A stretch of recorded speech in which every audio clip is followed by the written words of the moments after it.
Got this hot tub that's just tripping the breaker. One, it didn't have the cover on. When I showed up, power's off. I just say it's tripping. Turn the breaker back on.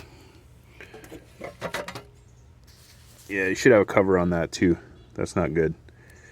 So we're gonna try it. Yeah, it just keeps on tripping there.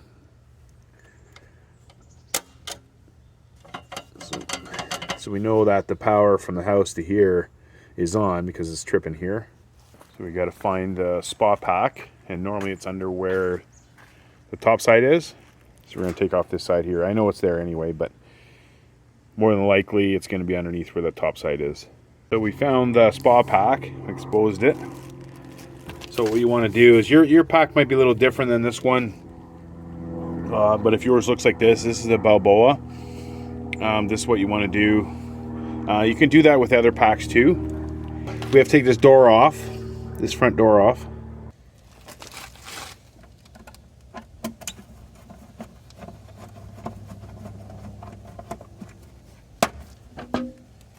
So the easiest thing to do is, we already know the power's off. There's two pumps in here. So there's pump 1, has 2 speeds, so it's low speed for heat and then high speed for the power pump. And then the second pump. So what we're going to do, it's just a little easier because the third thing we're going to do is we're going to disconnect this heater element, but we just want to make sure that that's what it is. But these two other ones are the easiest just to check right away. So we're going to, for the second pump, it doesn't matter if it's a blower, you do one thing at a time. So pump 1 is always going to be the last thing you do. If you only have one pump, then you just disconnect the one pump. So we have 2 pumps. We don't have an ozonator. So pump 2, I'm going to disconnect it. And then I'm going to turn it back on, see if it trips. If it trips, then it's the pump 2. So we'll try it again. So it keeps on tripping, so it's not pump 2. So the next thing we're going to do is keep pump 2 unplugged. I'm going to unplug pump 1. So unplug pump 1. So we don't have anything else. These are the steps you're going to take. So if you had an ozonator, you try the ozonator first, unplug that. It'd be the ozonator, whatever is in there. Don't worry about the light because normally it's not even going to, it's low voltage, so it's not going to trip the breaker like that. So these are the 2 main things that we have on this spa pack. So we have it disconnected. So let's turn the power back on. Still trips. So you can plug pump 2 and pump 1 back in. So make sure that they're plugged in good and they're in the right spots.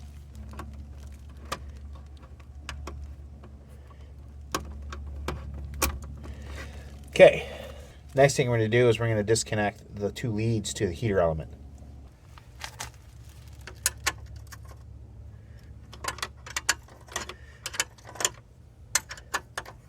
This one here was a little loose. Sometimes you have to get another wrench underneath here. There's like a little nut because you don't really want to spin this brass part. So this one was easy to take off, but a lot of times they're not. If it's hard to get off, you get a little tiny wrench and it fits underneath. Fits right there. Then you start undoing it that way because you don't want this thing to twist. But these are pretty easy right now. So whatever leads you have for just make sure they're not touching either one. Not touching a board. So this style here, you can just do this. Some of them you might have a wire that goes to it. So just make sure it's not touching anything. Then we're going to turn the power back on and see if it stays on. I have a feeling it's going to stay on, because normally it is the heater element. So let's try it again with the heater disconnected. So it stays on. Let's make sure that everything's running properly. Do jet 1.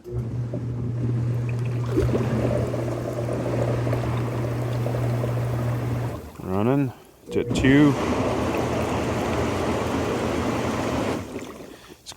It's going through its normal programming. So PR is just the purge. Nothing to worry about. It's not an error code. So we got to change the element. So whenever you work on your tub, make sure your power is off. So you're going to turn it off. There's a little button here. Just make sure it works. This is a good way to test to see if your GFI is even working. So you turn it on. There's usually a little button there. You push that, and if it hits, GFI is working well. So make sure the power is off before you do the next step. So the tub's full right now. Normally I like to drain the tub and work on anything electronic. I like to just empty the whole tub. Just because the knife valves, depends how old your tub is. A lot of times the knife valves do not work and they fail. It's easy, they always leak. It's full right now, I have no choice. So we're gonna close the knife valves on either side. So there's one here, because we wanna block off this here, we wanna take that out. So we're gonna shut the knife valve here, and then next one is over there. So we gotta close that one. If you've ever seen any of my other videos, I don't like touching these at all. So we're gonna shut the knife valve. A lot of times they fail. You might have to hammer it down a little bit, but you gotta be careful when you bring this back up so you don't pull it right all the way out. It's always better if the tub's heated, but obviously the heater element's not working. So we'll turn off that one, and then I'll show you what's next here. Got our knife valve shut. That one there and that one there. So as you can see, this thing's in the way, our ground. Our ground's in the way to take our union nut off the heat tube. So we're going to take off this one here, take off this one here. We're going to take off this one here. Now I just noticed that we have this air hose here. We get this one here, so we know it's going to leak. There's no shut off for those. So normally, if you follow that, I think it goes right there, goes into the tub. Normally it's by itself. You'll have one little jet by itself over here somewhere, and you can put a piece of paper over it, or sorry, a piece of plastic, and usually you can stop it that way, but I think it's connected to one of these jets. So that's not going to work. We're going to get a little bit of water leakage here. Again, it depends on how old your tub is. You can kink that off. So what I would suggest is take a heat gun and heat this tube if you have it connected to your pump. So heat this up and then get some channel locks and pinch that. But you got to be careful with the channel locks because there's teeth on it.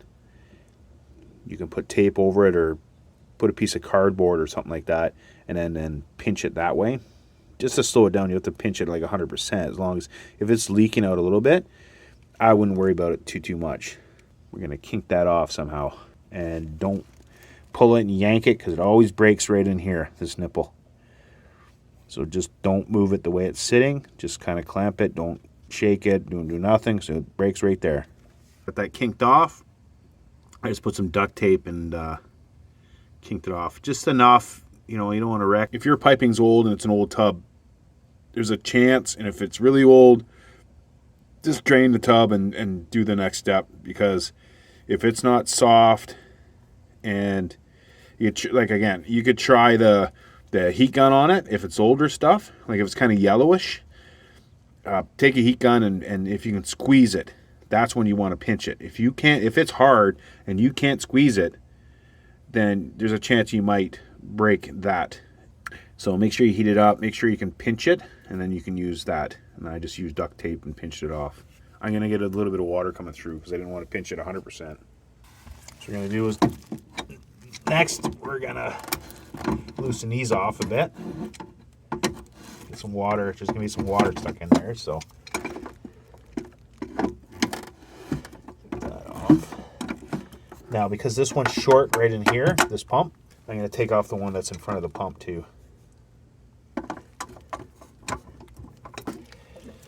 Now, if yours is, if it looks like it's leaking too much, because it should just leak a bit if your knife valves are working and if you've blocked off that hose in front of the pump, you can kind of keep those nuts on if you think it's going to leak a lot. So leave the nuts on, and then there's one nut, there's one screw right here, there's one on the top, and there's one on the bottom. So you got to undo that one and on the bottom one too.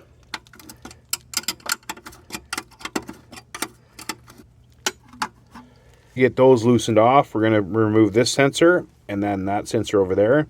That's your sensor A, sensor B. heat sensor, high limit. Now I don't like disconnecting at the board because there's little pins and you can bend them, and just to avoid all that stuff, just do what I'm going to show you here. So we're going to disconnect the two nuts.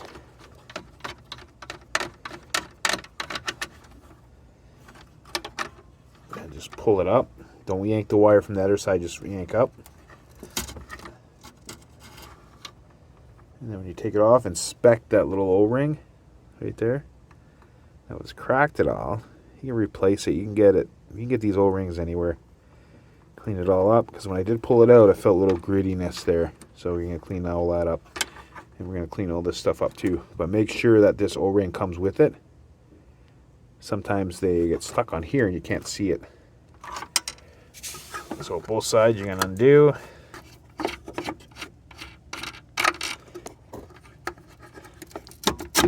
Up. Just out of the way. So if you got those screws all disconnected, you should be able to twist it out.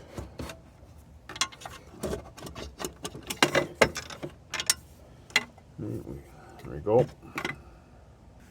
If your heat tube has these gold nuts, then that means it's original heater element. So if your tub's 8 years old, then that's the original element. This is what comes at manufacturing, the gold ones. So the wrench to use to take it off is a 19. So just take these nuts off, this one and this one. And then for these top screws, I always take the bottom one off because it's the pain to put it back on. If you want to put it back on, go ahead, but I always leave them off. And then I can just tighten the top one here. So let's take this off. There's our element. Normally it's something very visible. The reason why I was tripping. Something stuck in there, rusty marks, whatever. This one has no visible wear or tear. It's very rare that when we disconnected this element, it's very rare that it'd be the relay on the board.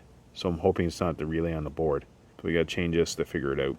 So if you're wondering how to take this off and then back in, the change in element, I'll link it right above here, the video that you can watch how to change an element. So we got the element back in. It's right there. If you watch my other video, you gotta make sure that element's super straight. It's not touching the walls at all. It's perfect. And then clean up anything that you see, debris, anything like that. A lot of times they're caught on the sensor. So let's put it back together.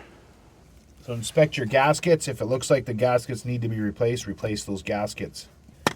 Now if you have a hard time getting the element in, get one side in, and then whatever's the easiest side, take these these rings off here. There's 2 screws. Take those off, and then you should be able to get it in there better. And then put it on after. So I'm going to put the sensors in. I'm just going to put it in. I'm not going to screw it down. There. You can do it a little different. You can do it after if you want, but I just do that. Just gotta watch the O-rings. You don't want to pinch the O-rings. Some are really pain in the butt to do.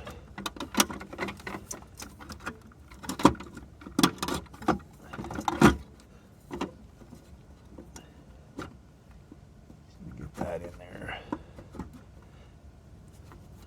So once you straighten that up, just tighten the screw up at the top here. Next, I like to put the leads on. When you're tightening these back up, make sure that you have a little tool to go underneath, because it will twist on you. And now it's just snug. You don't have to like really friggin' tighten it on there. It's just snug, okay? Now for those leads that we were talking about earlier, those O-rings, make sure you put a little bit of grease on it. I'll link it down below for the grease that you can just put on this, on the little O-rings on your sensors. Screw those on. Now it's hand tight. Don't need a tool.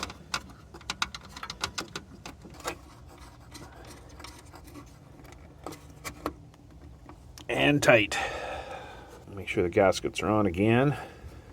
Sorry I keep on repeating it, but a lot of times people forget, or they pinch it, or it falls down, or something.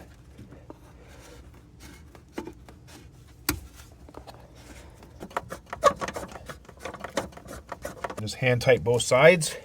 A lot of times you'll have a hard time getting this in, and you're gonna have to take this off on one side. So I just took off, I had a small little piece, so I just took it all the way off, and it's easier to slide in there.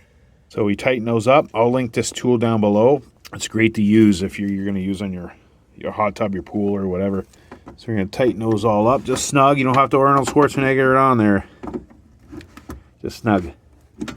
Now if you turn it on and it drips a bit, you can just tweak it just a little. Knife valves up. Oh, you hear a leak there, so we got to tighten that up. That was a pain to put together because it pinched. This one here, because it was so tight to get it in there, it pinched on the opposite side. So if yours is leaking and you tighten it, and don't try to Arnold Schwarzenegger and tighten it more. That means it's kinked.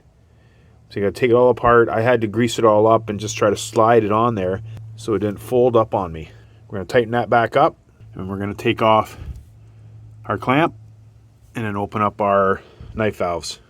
Now when you're putting these on, if you have these on or the hose, make sure they go on there. The reason why they have this is sometimes when the water gets really, really hot, this will just gradually just go down and shut itself off. So you don't want to do that. So that's why the clamp's there, or a piece of hose. If you don't have either, put some duct tape or something there. Check everything over. Sensors. We got everything all tightened up. Check your clamp. Make sure nothing's leaking. And then check it again once you start it. So all the air is coming out. Now if we get an airlock, I'll show you what to do. Okay, so let's turn it on. Cross your fingers that it's not a board. There we go. Don't say nothing. We gotta check everything. So we know it's on. It's going through its programming. Pump 2 works. And that's pump 1. Got all the air locks out because that was in pump 1. Let it go through its programming. Set your temp. That's on economy.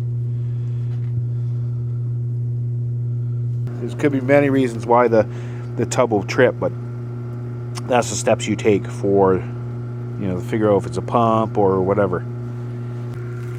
Put everything all back together. Put your cover back on. Make sure nothing's leaking. Put your jets on, all of them, and then see, since you're underneath here, look for any leaks. If you have any mice in there, throw some pellets in there, whatever you have to do. Check your pump seals. Turn your pump on, see if your seals are leaking, which would be right in the middle. So if it's leaking there, if it appears like it's been leaking, then you got to adjust that pretty quickly before you need a new pump. And this one here too, you can't really see in there. You can see it if it's sprayed up on the top here. Okay, so just check everything all over, button everything back up, and there you go. That's how you figure out how your hot tub's tripping.